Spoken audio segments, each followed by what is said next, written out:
সবাইকে জোহার। তপশিলি বন্ধুদের অনেক অভিনন্দন। আমার মা আম্মা লক্ষ্মী সরস্বতী, আমার ছাত্র যৌবন, কৃষক শ্রমিক, মৎস্যজীবী তাঁতি, আশা আইসিডিএস থেকে শুরু করে বিআরপি থেকে শুরু করে গ্রামীণ পুলিশ থেকে শুরু করে যারা একটা সাম্মানিক বাড়ানো হয়েছে সবাইকেই, আমার সিভিক থেকে শুরু করে যারা সারাক্ষণ কাজ করে, স্বাস্থ্য আধিকারিকদের থেকে শুরু করে প্রশাসন থেকে শুরু করে এই প্রচণ্ড গরমের মধ্যেও যেভাবে আপনারা উপস্থিত হয়েছেন, আমি সবাইকে বলবো হাতের কাছে কিছু না থাকলে মেয়েরা শাড়ির আঁচলটা দিয়ে মাথা ঢেকে নিন, আর ছেলেরা দরকার হলে একটা গামছা দিয়েও মাথা ঢেকে রাখতে পারেন। যার টুপি আছে ঠিক আছে, নাহলে গামছাটা মাথায় জড়িয়ে নিন। এত গরম, এই গরমে মিটিং শেষ হয়ে যাওয়ার পর কেউ অন্তত আধ ঘন্টা জল খাবেন না। গরম থেকে গিয়ে শরীরটা ভালো করে ঠান্ডা জলে মুছে নিয়ে তারপরে দরকার হলে একটু চিনি লেবুর রস খেয়ে নেবেন, যাতে গরমটা লু না বইতে পারে। আমি গতকাল আমার নিজের হেলিকপ্টার 3 দিন ধরে এয়ার কম্প্রেসর কাজ করছিল না, 40-45 মিনিট করে ট্রাভেল করেছি। হেলিকপ্টার যখন রাস্তা মাঠে দাঁড়িয়ে থাকে তখন ওটা আগুনে দগ্ধ হয়ে থাকে, তারপর যদি ভেতরটা পুরো গুমোট থাকে তাহলে বুঝতে পারছেন। আমি যখন ফিরে গেছিলাম তখন আমার ভীষণ ক্লান্তি হয়েছিল, চোখ মুখ জ্বালা জ্বালা করছিল। আর আজকে নয়, আমি 31শে মার্চ থেকে করছি। আমি জীবনে এরকম দেখিনি 3 মাস ধরে ইলেকশন। তামিলনাড়ু একদিনে হয়ে গেল, আমাদের 42টা সিট, ওদের 40টা সিট। অনেক জায়গাতেই হয়ে গেছে, আবার হয়ে যাবে 26-এর মধ্যে। বিহারে দেখানোর জন্য বাংলাকে একটা রেখে দিয়েছে, একটা ফেজ 7 ফেজে, আর গুজরাটে একটা ফেজ রেখে দিয়েছে দেখানোর জন্য। আমি যদি প্রথম কোয়েশ্চেন করি, আমি বিজেপিকে জিজ্ঞেস করব, আমরা ইলেকশন কমিশনের কাছে রিকোয়েস্ট করব তালিকা প্রকাশ করে বলুন কোন কোন স্টেটে কত সেন্ট্রাল ফোর্স দিয়েছেন, আর সবচেয়ে বেশি সেন্ট্রাল ফোর্স 100% আপনারা বাংলায় কেন দিয়েছেন? বাংলাটাকে দখল করবেন বলে? এটুকু ভরসা নেই মানুষের উপরে? বাংলাকে কি দিয়েছেন? ভোট চাইছেন? আমরা তো অনেক কাজ করে দিয়েছি। যখন বাংলার বিধানসভার নির্বাচন হবে আমরা একটা একটা করে কথা বলে আপনাদের বলবো, যা বলেছিলাম তাই করেছি। 4টে শুধু বলে যাই যদি মনে পড়ে যায়। বলেছিলাম বিনা পয়সায় রেশন দেবো, পাচ্ছেন? লক্ষ্মীর ভাণ্ডার দেবো বলেছিলাম, পাচ্ছেন? কৃষকদের 10,000 টাকা ভাতা বলেছিলাম, পাচ্ছেন? ছাত্রছাত্রীদের 10 লাখ টাকা স্মার্ট ক্রেডিট কার্ড দেবো বলেছিলাম, পাচ্ছেন? এতে সবাই পায়। তাছাড়াও অনেক কাজ। এই গরমে আপনারা কষ্ট পাবেন, তাই আমি অত বলবো না। আর তাছাড়া আমাকেও সমানে চিৎকার করতে হচ্ছে। আমার এখানে জুলমালিয়া আমাদের প্রার্থী, যিনি মেদিনীপুর বিধানসভায় সারাক্ষণ পড়ে থেকে অনেক কাজ করেছে, নিজে একজন চলচ্চিত্র শিল্পী, টেলিস্টার, কিন্তু তার মধ্যে নেই কোনো অহংকার। সে কিন্তু মেদিনীপুর থেকে জিতে বিধানসভায় পালিয়ে যায়নি, সারাক্ষণ কাজ করে যায়। আপনাদের মেদিনীপুরের যিনি এমপি ছিলেন তাকে সরিয়ে দিতে হলো কেন? কেন সরিয়ে দিলেন? কেন তাকে আরেকবার প্রার্থী করে যাচাই করলেন না? মানুষ গ্রহণ করছে কি করছে না? আমি শুনেছি কেশিয়ারিতে একটা আরএসএস এর বড় স্কুল আছে, অনেক প্রপার্টি করেছে ওরা। আগে আমি ভাবতাম আরএসএস মানে ত্যাগী, ওদের মধ্যে কিছু ভালো লোক ছিল। আজকে ভোগ করতে করতে এমন ভোগী হয়ে গেছে, ত্যাগটা ছেড়ে দিয়েছে, আজকে ভোগকে আশ্রয় করেছে, যার জন্য বিজেপি এত নোংরামি করছে, এত ডার্টি গেম খেলছে, এত অসভ্যতামি করছে, এত বর্বরতা করছে। আমার সাথে মানস ভূঁইয়া, দীর্ঘদিনের আমার সংগ্রামী সাথী এখানে আছেন। সুজয় হাজরা সভাপতি জেলার, দীনেন রায় আমার দীর্ঘদিনের সহকর্মী, বিক্রম প্রধান আজ নয়, আমি 2006-07 সাল থেকেই তার ওখানে মিটিংয়ে আসতাম। সিপিএমের সময় 72 ঘন্টা টাইম ছিল প্রচারের, মনে রাখবেন। এমনভাবে পরীক্ষা রুটিন সাজাতো যে 72 ঘন্টার মধ্যে সারা বেঙ্গলে আপনার ক্যাম্পেইন শেষ করতে হবে। ওই 72 ঘন্টার মধ্যে আমি দাঁতনে এসেছিলাম মিটিং করতে বিক্রম প্রধানের ওখানে। আমি জানি একদিকে দাঁতন, একদিকে নারায়ণগড়, একদিকে বেলদা, অন্যদিকে ডেবরা পিংলা। মেদিনীপুরকে আমি খুব ভালো চিনি। কেশিয়ারিতে আমার খুব পরিচিত একটি ছেলে ছিল জগদীশ, যতদিন বেঁচে ছিল আমার মনে আছে। আমি মেদিনীপুরে আসলেই আমি তো তাকে স্মরণ করবই। সে একটা ছোট্ট টিফিন কৌটোয় করে তার মা কাজু বাদাম ভেজে দিত, আর সেইটা আমাকে দেওয়ার জন্য সে রাস্তায় দাঁড়িয়ে থাকতো, আর আমি আসলে সেটা দিত। আজকে সে নেই আমাদের মধ্যে, হারিয়ে গেছে, কিন্তু আমি তাকে ভালোবাসি। আমার সম্মান তার পরিবারের প্রতি, তার আত্মার প্রতি নিশ্চয়ই থাকবে। পরেশ মুর্মু এখানকার বিধায়ক কেশিয়ারির, সূর্য অট্ট আমার অনেক দিনের পুরনো, তরুণ কুমার মাইতি এগরা বিধানসভা, প্রদ্যুৎ ঘোষ আমার দীর্ঘদিনের সহকর্মী, সন্দীপ সিংহ, কল্পনা সিট, প্রতিভা মাইতি, নির্মলা চক্রবর্তী থেকে শুরু করে, মামনি মান্ডু থেকে শুরু করে, গোপাল খাটুয়া থেকে শুরু করে, প্রতুল দাস, ইফতেকার আলী, মানিক মাইতি, সভাপতি দাতন 1-2 মোহনপুর ব্লক, অশোক রাউত সভাপতি কেশিয়ারি ব্লক, সুকুমার জানা সভাপতি নারায়ণগড় ব্লক, তাছাড়াও আছেন অজস্র গ্রাম সভা, পঞ্চায়েত সমিতি, জেলা পরিষদ, মিউনিসিপ্যালিটির সকলেই। আগেরবারে এই সিটটা আমরা হেরেছিলাম, এবারে আপনারা সিটটা দেবেন তো?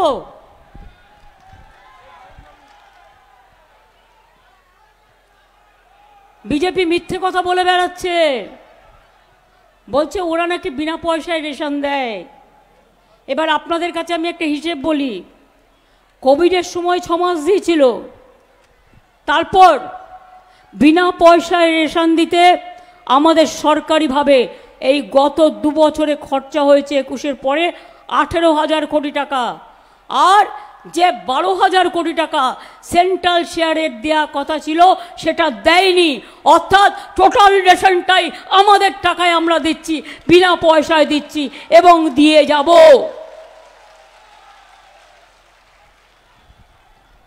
সারি ধর্ম, সারনা ধর্ম, আমি চাই তারা স্বীকৃতি পাক। আমরা অনেকবার কেন্দ্রীয় সরকারকে লিখেছি, কিন্তু ওরা জবুথবু হয়ে বসে থাকে। ইলেকশনের সময় ভোট পাকি হয়ে ঘুরে বেড়ায়, আর ইলেকশন চলে গেলে কে কাকে কেয়ার করে। ইডি লাগাও, সিবিআই লাগাও, এনআইএ লাগাও, ইনকাম ট্যাক্স লাগাও, মানুষের পকেট কাটো আর বিভেদ করে দাও। মনে রাখবেন, আমরাই আদিবাসীদের জমি হস্তান্তর করা যাবে না বিশেষ আইন করেছি। আমরা বিরসা মুন্ডা, পণ্ডিত রঘুনাথ মুর্মুর জন্মদিনে ও হুল দিবসে ছুটি দিই, পবিত্র করম পুজোতেও আমরা ছুটি দিই। 3 লক্ষ বেশি আদিবাসী মানুষকে জয় জোহার দিই। সাঁওতালি কুরুক ভাষাকে আমরা স্বীকৃতি দিয়েছি, পার্শ্বসিয়োগ নিয়োগ করেছি, এবং এছাড়াও আমার তপশিলি বন্ধুরাও অনেক পায়। আমাদের তপশিলি বন্ধু সমস্ত ভাতা। জাহের থান এবং মাজিদ থানের ফেন্সিং করেছি, যেমন বেরিয়াল গ্রাউন্ডেরও করেছি, যেমন কিছু কিছু শ্মশানও আমরা করেছি। এরকম অনেক কাজ আমরা করেছি। আজকে কৈফিয়ত তো আমার দেওয়ার কথা নয়, কারণ এটা আমি ইলেকশনে দাঁড়াইনি। কৈফিয়ত বিজেপিকে দিতে হবে। প্রার্থী বদলালে কাকের বাসায় কোকিল এসে ডিম পাড়ে, কিন্তু কোকিল যখন বড় হয়ে যায় কাকের বাসা ছেড়ে পালিয়ে যায়। আপনারা কেন আপনাদের আগের প্রার্থীকে না দিয়ে অন্য একজনকে নিয়ে এলেন? কার জন্য? কিসের জন্য? কি করবে সে? কি করবে? তার গুণগান সম্বন্ধে আমি বলতে চাই না, কারণ আমি ব্যক্তিগতভাবে কুৎসা করি না। তাই তা নাহলে 1000টা পয়েন্ট বলতে পারতাম।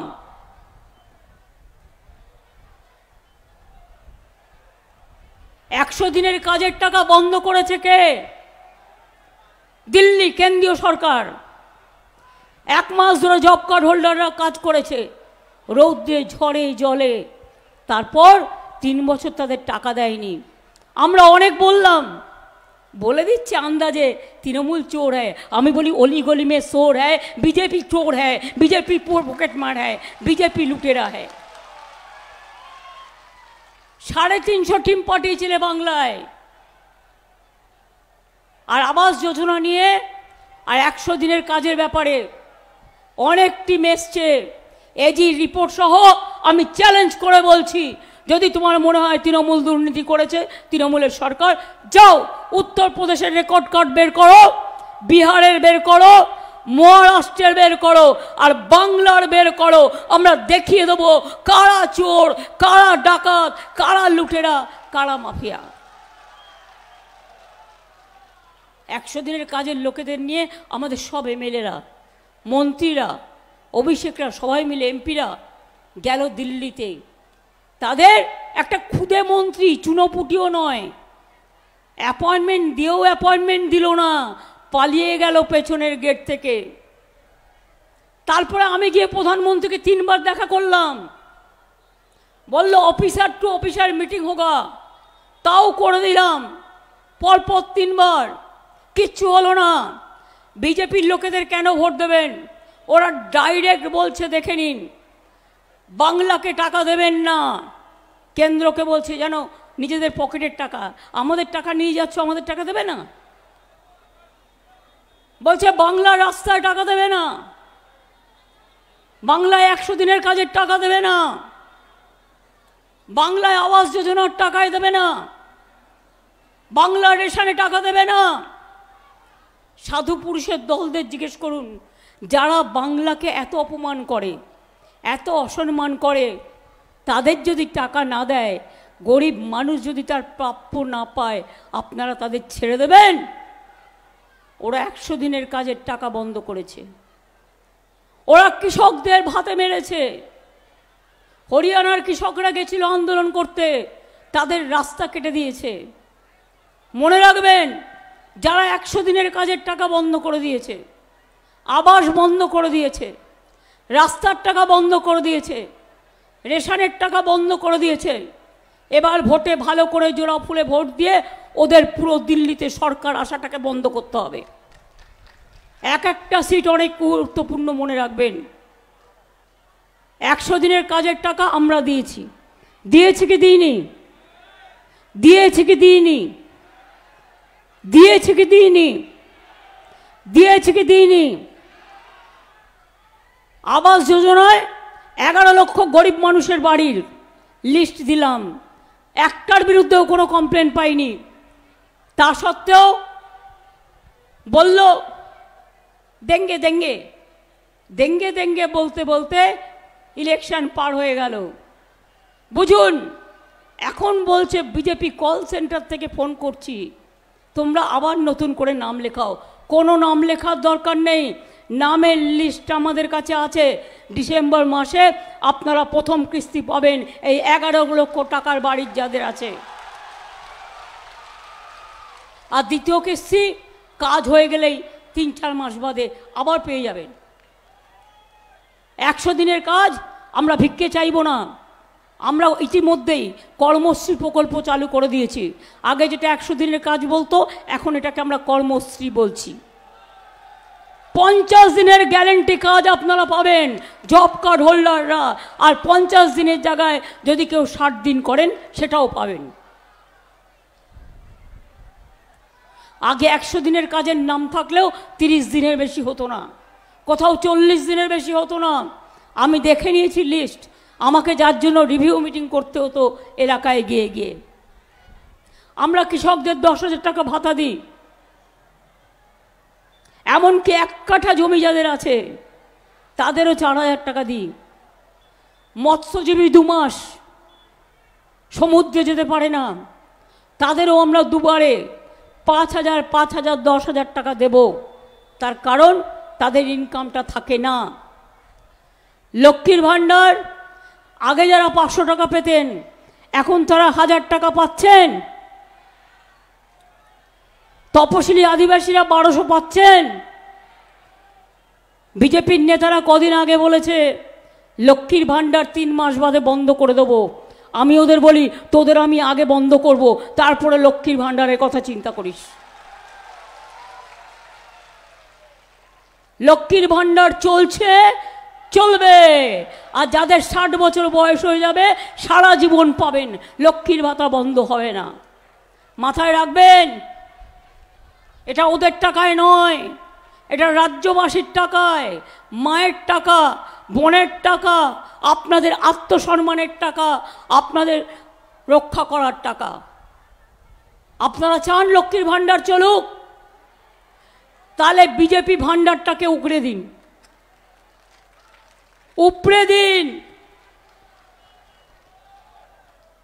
আরএসএসের নেতারা বাড়ি বাড়ি বোঝাবে। এখন আবার বিজেপি মিছিলে গেলেই অনেক টাকা দিচ্ছে, শুনেছি আমি। মিছিলে গেলেই টাকা, খাবার জন্য টাকা কদিন দেবে, কত হবে, কদিন বাকি। এবার আপনারা আমায় বলুন, লোক জোগাড় করতে পারছো না বলে টাকা দিয়ে কিনছো। তো প্রাইম মিনিস্টার যখন বললেন আমি জিতে গেলে 15 লক্ষ টাকা করে ব্যাংক অ্যাকাউন্টে দেব, 1 লক্ষ টাকা কেউ পেয়েছেন? প্রধানমন্ত্রী দিয়েছেন? 2 লক্ষ টাকা দিয়েছে, 3 লক্ষ দিয়েছে, 4 লক্ষ দিয়েছে, এর জোরে বলুন। 5 লক্ষ দিয়েছে, 6 লক্ষ দিয়েছে, 7 লক্ষ দিয়েছে, 8 লক্ষ দিয়েছে, 9 লক্ষ দিয়েছে, 10 লক্ষ দিয়েছে। আরে 15 লক্ষ ছেড়ে দিন, 50,000 টাকা দিয়েছে। তাহলে মিথ্যেবাদীদের ভোট দেবেন কেন? ঠকবাজদের ভোট দেবেন কেন? এরা বলেছিল 2 কোটি বেকারের চাকরি করে দেবে, আর আজকে বেকারের সংখ্যা ইন্ডিয়াতে সবচেয়ে বেশি, লাফিয়ে লাফিয়ে বাড়ছে। আর আমরা চাকরি দিচ্ছি, ওরা চাকরি কাটছে। বলছে বোমা ফাটাবো, বোমা। মেদিনীপুরের এক গদ্দার, আমার লজ্জা লাগে, এই মেদিনীপুর সতীশ সামন্তের জেলা, ঈশ্বরচন্দ্র বিদ্যাসাগরের জেলা, মনে রাখবেন ক্ষুদিরামের জেলা। আজ সেই মিদনাপুরে আমরা বীরসিংহ গ্রাম থেকে শুরু করে, ক্ষুদিরামের বাটি থেকে, ভিটা থেকে শুরু করে, ঘাটাল মাস্টার প্ল্যান থেকে শুরু করে, কপালেশ্বর কেলেঘাই থেকে শুরু করে, আমরা একটার পর একটা পরিকল্পনা নিয়েছি এবং আমরা করছি। কিন্তু বিজেপি, তুমি আমাদের বলো, এই যে গদ্দাররা বলছে বাংলায় টাকা দিও না, আর বলছে মিথ্যে কথা বলছে, বোমা ফাটাবে। কি বোমা? না 26,000 ছেলে মেয়ের টিচারদের চাকরি খেয়ে নিল, যেন মগের মুলুক। আমি নিজেও আইনটা একটু একটু জানি, আমি না নিজেও কিন্তু লয়ার। আমি আপনাদের পরিষ্কার বলি, আমরা সুপ্রিম কোর্টে, ছাত্রছাত্রীরাও গেছে, প্রশাসনে যারা আছেন তারাও গিয়েছে। আমি এখনও বলি, কাজ করতে গিয়ে যদি কোনো ভুল হয় সংশোধন করে দাও, সময় দাও, করে দেবো, কোনো অসুবিধে নেই। সব মানুষ যে সব কাজ সঠিকভাবে করতে পারে তার তো কোনো মানে নেই। নেতাজি সুভাষচন্দ্র বসু তার বইতে এক জায়গায় লিখেছিলেন, তরুণের স্বপ্ন বইতে, রাইট টু মেক ব্লান্ডার, মানুষের অধিকার আছে ভুল করবার। যদি কেউ ভুল করে সংশোধন করে দাও, কিন্তু কখনো তোমরা বলতে পারো না যে বোমা ফাটাবো বলে 26,000 শিক্ষক শিক্ষিকার চাকরি চলে যাবে এবং তাদের পরিবার না খেতে পেয়ে মারা যাবে, এবং বলছে 12% সুদ সমেত 4 সপ্তাহের মধ্যে টাকা ফেরত দিতে হবে। এত বড় সাহস! অনেক বোমা আছে না, অনেক পিস্তল আছে, তৃণমূল থেকে বিজেপিতে গেল কেন? টাকা রক্ষা করতে হবে না, নাহলে ইডি ধরবে, সিবিআই ধরবে, ইনকাম ট্যাক্স ধরবে, এনআইএ ধরবে। তাই নিজেকে বাঁচানোর জন্য আজকে মনে রাখবেন, সবচেয়ে বেশি গদ্দারি যে করেছে সে আপনাদের মিদনাপুরে জন্ম নিয়েছিল মির্জাফরে। তার নাম মুখে বলতে আমার লজ্জা লাগে, আমি বলবো না। গদ্দারদের একটা সংজ্ঞা আছে, যারা সব সংজ্ঞাকে ছাড়িয়ে যায়। তিনি বুকে হাত দিয়ে বলতে পারবেন তিনি কারোর কাছে কিছু নেননি? তিনি বলতে পারবেন কতজন তার হাত দিয়ে পেয়েছে? তিনি বলতে পারবেন পুরুলিয়ার লোকেরা রাস্তায় কেন বসেছিল? কারণ সেই সিটটাও মেদিনীপুরে কাউকে কাউকে বিক্রি করে দেওয়া হয়েছিল। আমি যখন শুনেছিলাম আমি বললাম ঠিক আছে, মেদিনীপুর পেয়েছে ভালো, আমি আপত্তি করছি না, কিন্তু পুরুলিয়ার লোকেরা যাতে ডিপ্রাইভ না হয় সেটা আমাদের দেখার দরকার। আর তুমি আজ মহারাজা হয়ে গেছো, তুমি মহারাজ সাধু হলে আজ, আর আমরা চোর বটে।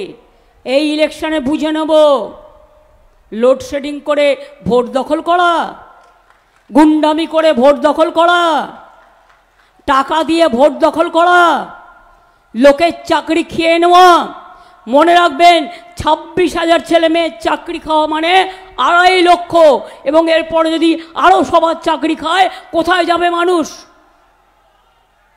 আমার কাছে আরও 10 লক্ষ চাকরি রেডি আছে সরকারের বিভিন্ন দপ্তরে, কিন্তু আমাদের এই যে বোমা ফাটাবে বলে লিখতে পড়তে কতটা জানেন আমি জানি না, লিখে বলে দেয় যেন কেউ চাকরি না পায়, চাকরি পেলে তাহলে বিজেপি উঠে যাবে, তাই চাকরি বন্ধ করে দাও।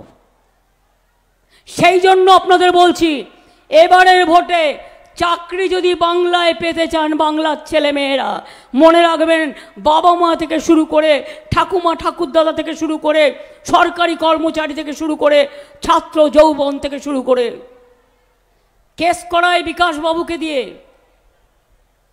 কারণ তাদের প্রার্থী তিনি নাকি জুনিয়র ছিলেন। সব ব্যাপারে একটা করে পিল করবে।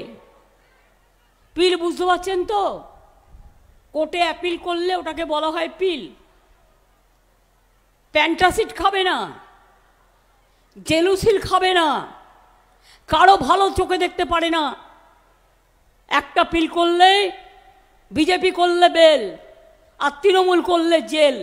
এসব আমরা চোখে দেখছি, নজর রাখছি।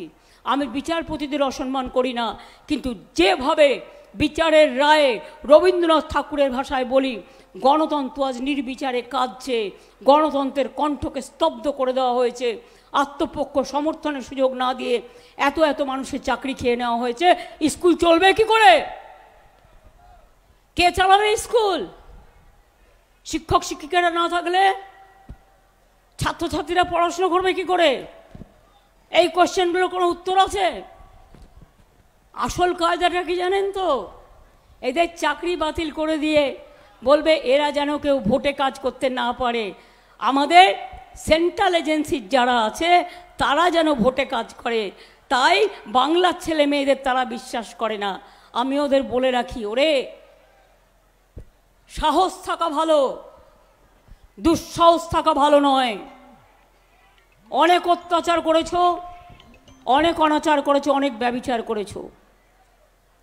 আপনারা কি জানেন না আজকে এনআরসি করছে, আইন করেছে। এনআরসি মানে কি?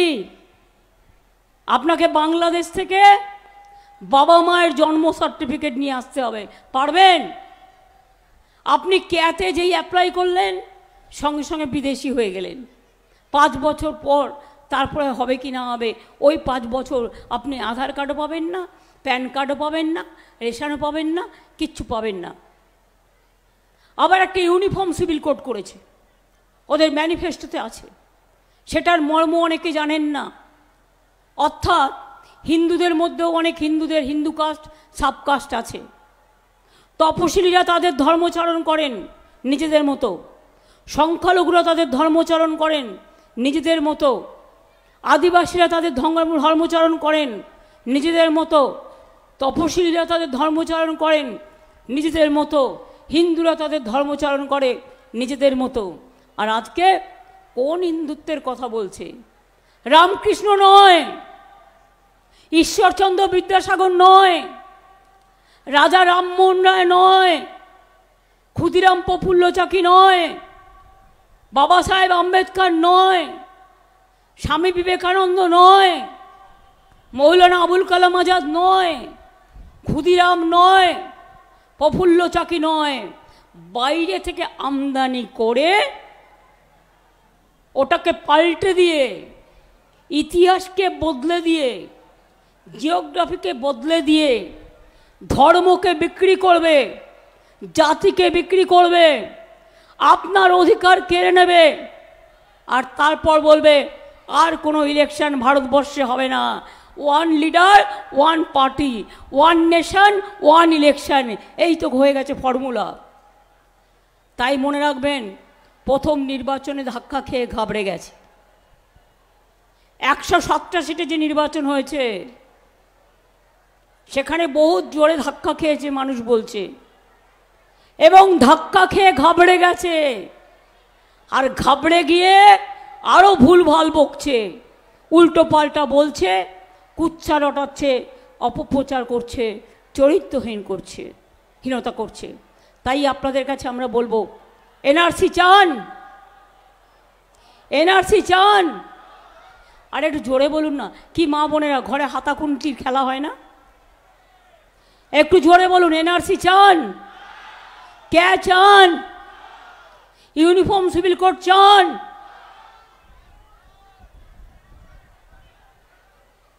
বিজেপি মেডিসিনের দাম বাড়িয়ে দিয়েছে, জিনিসপত্রের দাম আকাশ ছোঁয়া, কিচ্ছু দেয়নি। আমরা 12 বছরে কি করেছি আমাদের রেকর্ড কার্ড আপনারা জানেন, আর ওরা 10 বছরে কি করেছে? কিচ্ছু করেনি।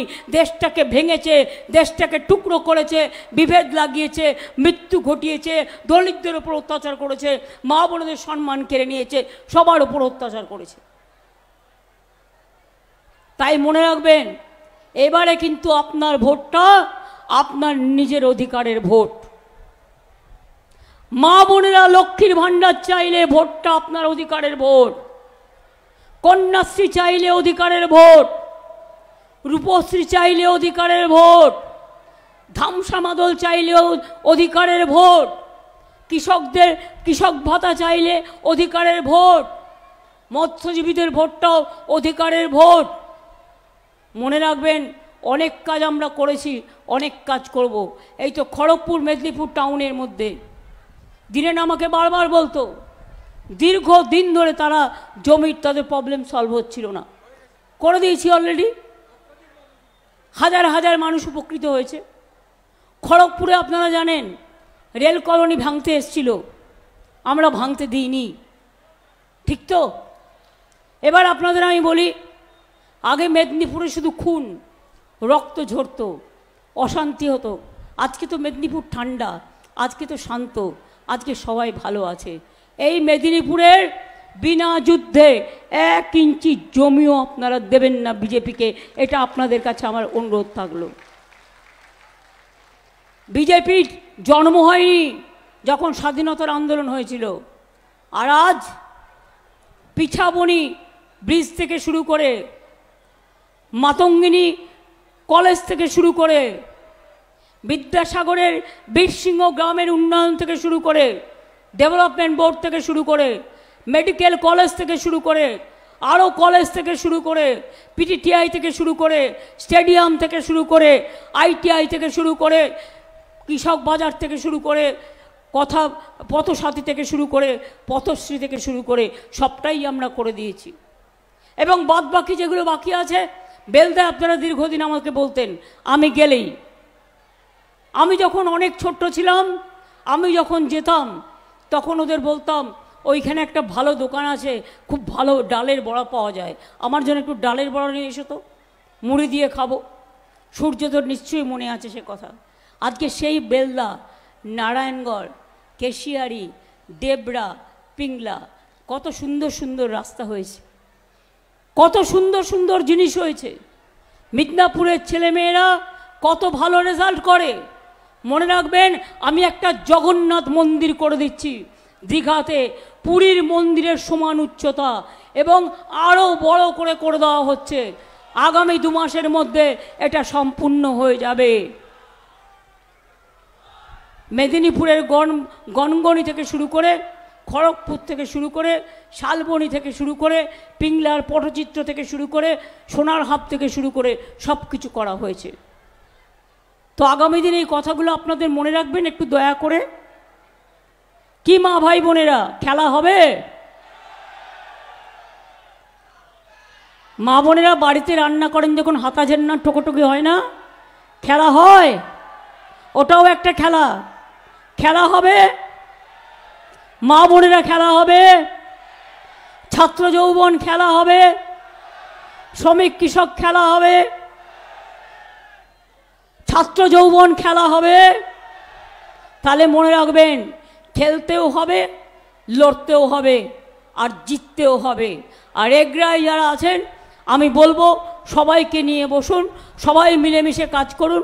কারণ মেদিনীপুরের একটা সিট এগরার মধ্যে পড়ে, তারা সবাই মিলে বসে সবাইকে নিয়ে ঠিক করে কাজটা করতে হবে, যাতে কোনো ত্রুটি আমাদের মধ্যে না থাকে।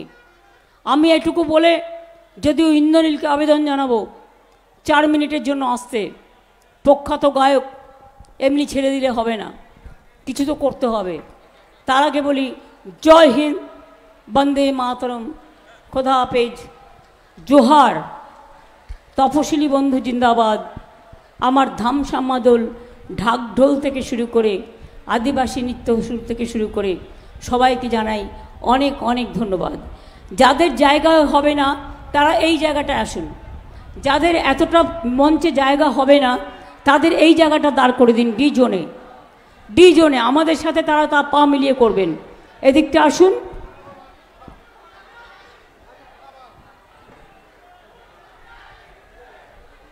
আপনি আরেকটু সরে যান, ঠিক আছে। জুন দাঁড়াও। হ্যাঁ, এবার ওনাদের লাইন করে দাও পুরোটা। আমরা ওপরে যেটা করব আপনারা নিচেই সেটা করবেন।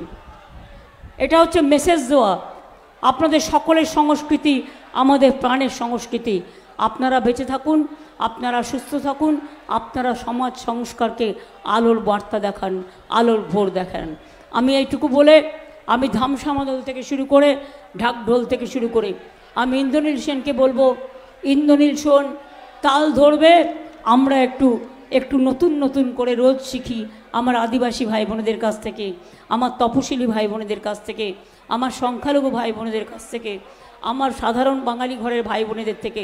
সবাই ভালো থাকুন, সুন্দর থাকুন। আর মনে রাখবেন, জুন মালিয়াকে প্রার্থী করলে আপনাদের এলাকায় যা যা প্রবলেম আছে, যতটুকু পারবো, যেটুকু বাকিও আছে দেখে দেবো। মনে রাখবেন, বিজেপি 5 বছর ভোট নিয়ে গেছে, কিচ্ছু করেনি।